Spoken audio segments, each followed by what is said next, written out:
Hello, and welcome to Mystic Mischief's production documentary. So, let's begin.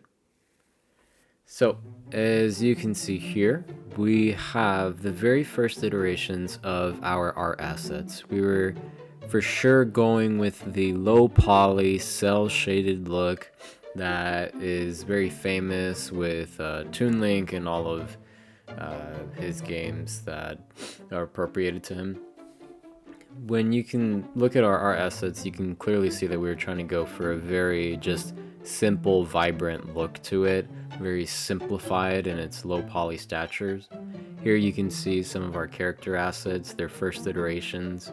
That's actually our main character, and he would soon be animated afterwards.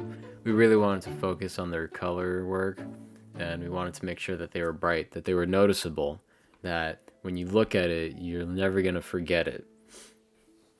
In this concept phase, we really had a lot of ideas going with us. So in our early stages of production, we were really focusing on what should the bird do in terms of how it can relate to the high pitch concept that we got. So we basically came up with a bird that can steal with its beak. It can fly by using various jumps, and originally we were having it to where the bird can steal things and store them and collect them in the bird's own inventory that we had thought up of. So here I'm demonstrating the very first works of the functionality of our game, which is just simply flying, gliding around. There you can see our first iteration of our dragon, which would become our main enemies in the game. These are unstoppable foes that are your biggest barriers to success. You cannot kill them, but you can definitely have some fun with them. Now that square that you see on top would eventually get replaced with the hat functions that we would add in the future. So here I'm showing off our first iteration of our main menu, how it works with our volume sliders. It was a little buggy, but we slowly got there. We slowly made it work. Really proud of the main menu design work, and this was our credits page. So later we moved on in production to create basically our first tutorialization in our vertical slice for people to actually play the game. This is technically what would end up being our first level. So this was the only level that we had at the time, and the whole concept behind it was supposed to be a flooded carnival. So water was supposed to be everywhere, and it was supposed to provide some kind of fun atmosphere, yet empty and dead because it's flooded. So here I'm showing off the wizard hat, which is basically our smoke bomb hat. That's how I would call it most of the time. You throw a bomb towards enemies and it's supposed to disorient them. That wizard hat was a very signature thing that we had drawn up very early in our concept phase of the game. Here I'm showing off the cave that we originally were planning on having it being part of level 1. As you can see, it's meant to be kind of like a giant ride, an indoor ride, where this carnival would have taken place. But you'll see in the future that we kind of move away from this particular stage of the cave, and we actually try to expand upon it. So as you can see, the cave lighting is actually very dark, and when you transition outside, it will get brighter. That was something that we were very proud of at the time. Our art lead had a lot of work in our lighting throughout our entire game, from beginning to end. So here I'm showing off just picking up tickets, which is the more fundamental and most known things about our game, is picking up stuff. Here I'm showing off our cowboy hat, which its whole function was meant to be a lasso that would grab things from afar, and you automatically have it in your beak. That little red circle or sphere would eventually get replaced for a rope. But here I'm demonstrating that it works and that it auto-locks on everything. We wanted to make sure that ease of play was kind of the biggest thing that people would take note of, is that this game kind of works for everyone. There's no real complexities about it. It's very intuitive in its nature, since you play as a bird. We wanted to make sure that you felt like you were playing as a bird. This is the cloak hat. This is our third hat and our final hat that we were showing off, where you become invisible to enemies. Pretty simple function, very convenient to have. Now, you can also see on the top right our very first iteration of our quest system, and on our top left, the very first iteration of our health and stamina bar. We would soon evolve those to be what they would look like in its final production. So, as you saw right there, I was able to finish the entirety of what was our first level. So now you can see that we expanded upon our main menu. We added a levels section. We added the proper load button. All of these additions came slowly but surely in our production stage. So, I think, if I'm not mistaken, I show off some of the level buttons, making sure that they work. And we go straight into the Wizard Hub, which is basically where our proper tutorialization area was always planned to be. Although in our vertical slice we only had it on an island, we really wanted to give a whole separate section for you to just try out all of your basic functions. So this is the first iteration. You can see a whole bunch of white boxing. We were trying to fill this space up as quickly as we can to make sure it felt alive. And as you can see, we updated our health and stamina bars and our quest system with that little scroll. The scroll is closed, but you will see it open soon. So, as you can see here, we finally have quests for you to follow. So it'll say something like, get the wizard's favorite soda, and in you doing that, you have to find the soda machine. Over time, we evolved how the quests were written out, making sure that, anyone that's never touched this thing before would understand what's going on. We also wanted to show off some of the secondary enemies. At the time, they were definitely attacking me, but their animations weren't really synced up. As you can see, they always look like that they're getting hurt by me, even though I'm doing nothing. But with that progress of working on AI, we really got much farther in how our AI works. Now I'm showing off some of the physics, some of the additions that we've done to level 1, which is basically making it feel like a flooded carnival. Moving on to level 2, this is basically our first try at quickly making a level that isn't necessarily just open world. It's a little bit more focused, and we wanted to make sure verticality was the highlight. So I was surprised when we were able to get all of these quests in so quickly, because we were so focused on just simply laying out the entire map itself and making sure it feels right. So props to the design team for being able to do that at the time. Our level 2 is going to look much better in the end, and we basically had nothing in level 3 at this time. We're talking about probably midway through production. We made some changes to our UI, updated it, made it more visually pleasing, made sure that the sliders work, and now we will be heading back into the Wizard Hub. So in the Wizard Hub, we're going to show off some new changes, more furniture. Got more furniture going on. Our wizard is moving. He's no longer a static model. We have a tree with a weird portal on the top, and what that portal does is it takes you to a new location that is personalized for you, the player. The little bird treehouse thing. So it's kind of thinking backwards. You have a whole house inside of a tree.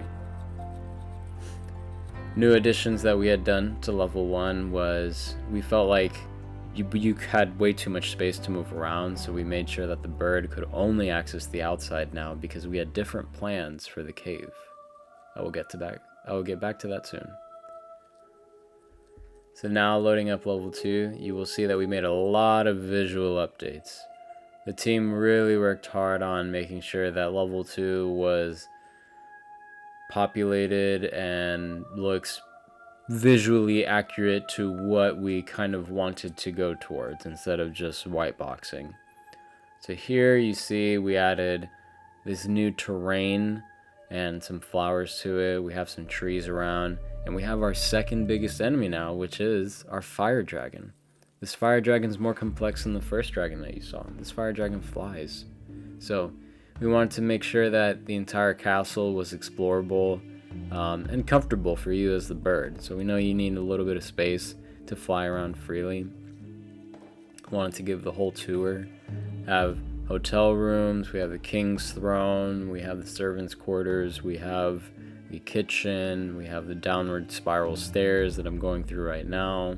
We had a lot of things going for level 2. That's currently the dining room table. This is the kitchen.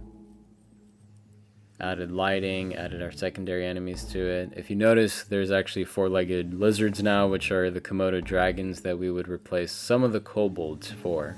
So if you remember the kobold that looked like it was always getting hurt inside the cave when I was near it, we replaced it for that funny guy.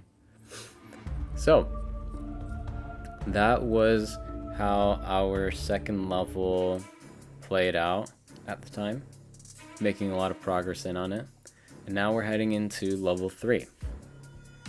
So heading into level 3, we wanted to make sure that level 3 was even more focused and condensed than level 2.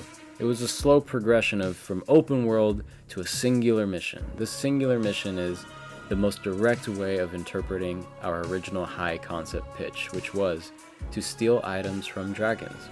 Now, this boss battle hadn't been properly set up yet. What we did was we used cubes to try to figure out which cube is the real cube. Replace the noun cube for dragon, and you kind of get the idea of what we were trying to go for. So, as you can see here, I no longer had the levels button. We wanted to show off that you could actually start to play the whole game from beginning to end with all of our settings being shown up without any issues. We even added accessibility options. You can read through them. I always use them so that I could play through the entire game as quickly as possible.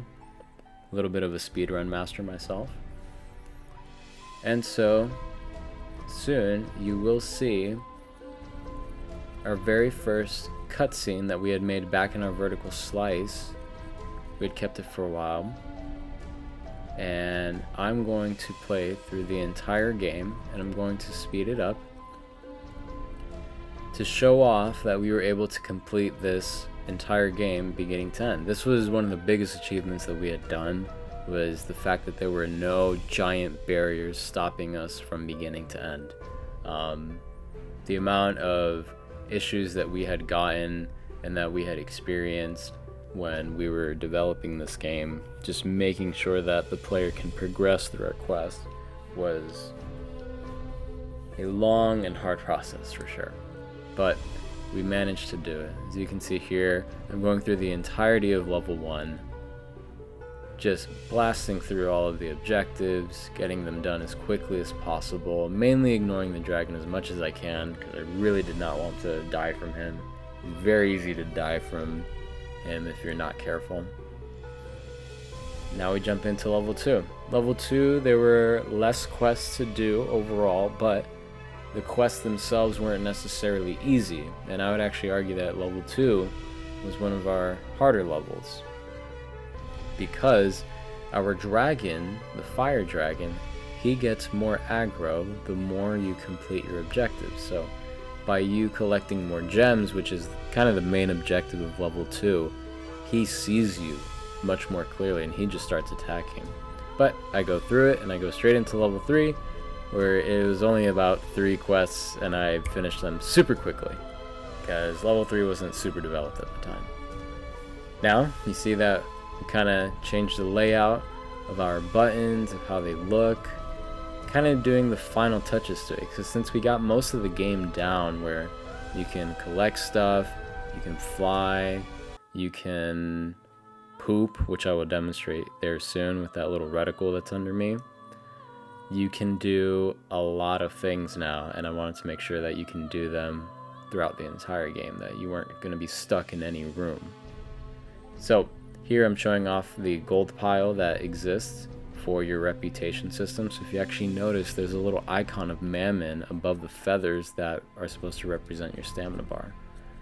And that icon is meant to update the more you collect items, because we noticed in playtesting feedback, in every single sprint, people liked collecting stuff. People liked just grabbing stuff and throwing them around. So we wanted to encourage people to continue doing that.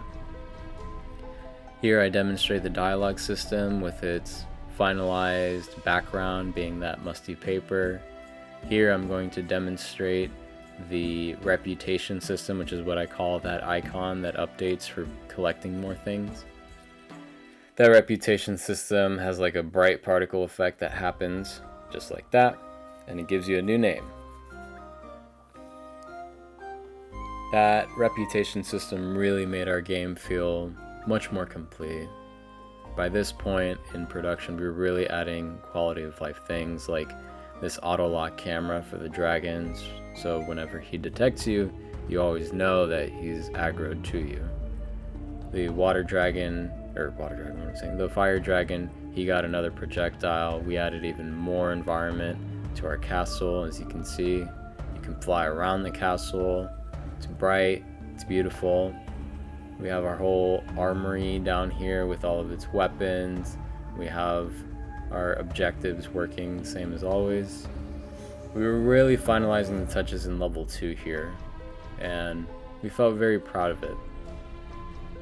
Now, here I'm showing off that we were actually able to simplify our settings, change the layout, change the look of it, and make it feel really nice, polished. Same way with our cutscenes. Our cutscenes were worked on for several months, and we got a really good outcome from our cutscenes. Our cutscene is one of the biggest highlights of our video game, and it is amazing the work that the artists had done for it, and the voice actors as well, to voice these characters for our cutscenes. So, as we were finalizing our UI, making sure all of the menus look nice, we wanted to make sure that level 3 felt complete.